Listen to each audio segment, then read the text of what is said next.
ఈ time schedule 31 జిల్లాలకు 565 మండలాలలో నిర్వహిస్తాము. ఎంపీటీసీల స్థానాలు 5749 గాను, జెడ్పీటీసీ స్థానాలు 565 గాను,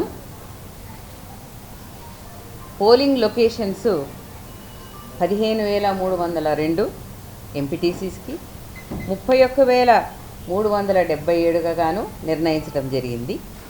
ఈ వివరాలన్నీ కూడా మీకు మేము పొందుపరిచి ఇస్తాము. టోటల్ జీపీస్ 12733 కాను, అలాగే వార్డులు 1,12,288 కాను, పోలింగ్ స్టేషన్స్ 1,12,770గా ఖరారు చేయటమైంది. జీపీ పోలింగ్ స్టేషన్స్ అంటే సర్పంచులకు నిర్వహించే ఎన్నికలకు గాను పోలింగ్ స్టేషన్స్ 15,522 గాను నిర్ణయించడం జరిగింది.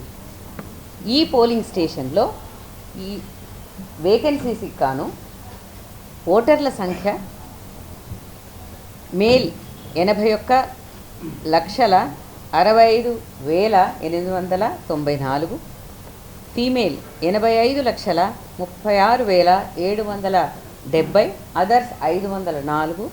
వెరసి మొత్తం ఓటర్ల సంఖ్య 1,67,03,168 గాను మాకు ఎలక్టరల్ రోల్స్లో పబ్లిష్ చేయడం జరిగింది. టైం షెడ్యూల్ కనుక మీరు చూసుకుంటే ఇది 9వ తేదీ నుండి ప్రారంభమవుతుంది. 9 అంటే మనం అందరం పండగలు చేసుకున్న తర్వాత 9వ రోజు గురువారము ఉదయం ఎలక్షన్ నోటీసు అన్నది 9వ తేదీ నుంచి మొదలవుతుంది. ఆ రోజు నుంచి నామినేషన్స్ వేయవచ్చును.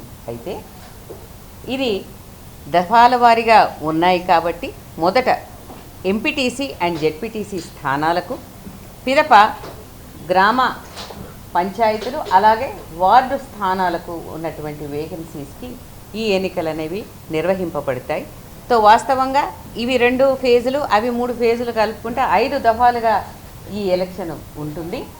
ఒక్కొక్క ఫేజు 15 రోజుల్లో ముగుస్తుంది. అనగా 9వ రోజున నామినేషన్కి ఎలక్షన్ నోటీస్ ఇచ్చింది. మీకు డేట్ ఆఫ్ పోలు 23గా చూడవచ్చును. అదేవిధంగా 13వ తేదీ సెకండ్ ఫేజ్ జెడ్పీటీసీ ఎంపీటీసీలకు ఏదైతే ఉందో వాటికి డేట్ ఆఫ్ పోలు 27గా చూసుకోవచ్చును.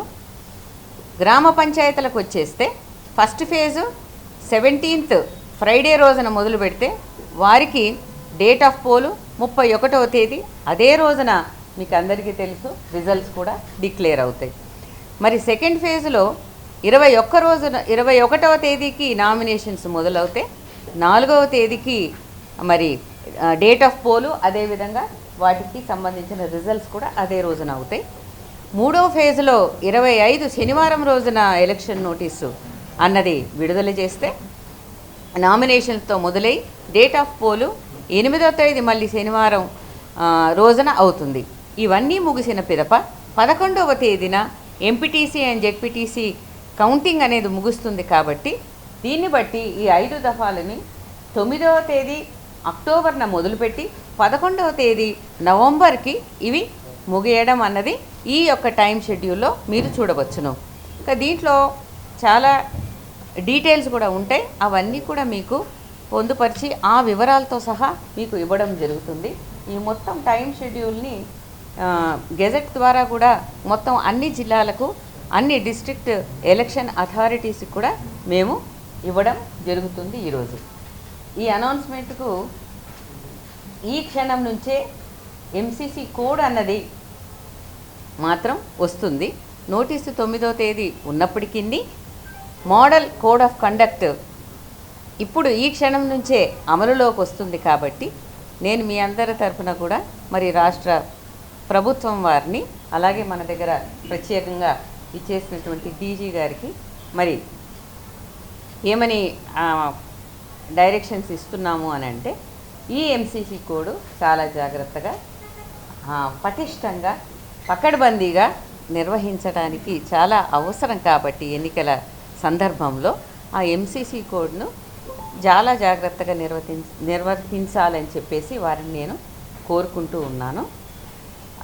ఒక ఎంసీసీ కోడ్ తప్ప మిగతా అన్ని విషయాలు కూడా 9 నుండి ఈ యొక్క ఎలక్షన్ల ప్రక్రియ అన్నది గ్రామాల్లో మొదలవుతుందని నేను మీకు తెలియజేసుకుంటూ ఉన్నాను. అందరికీ సెలవు.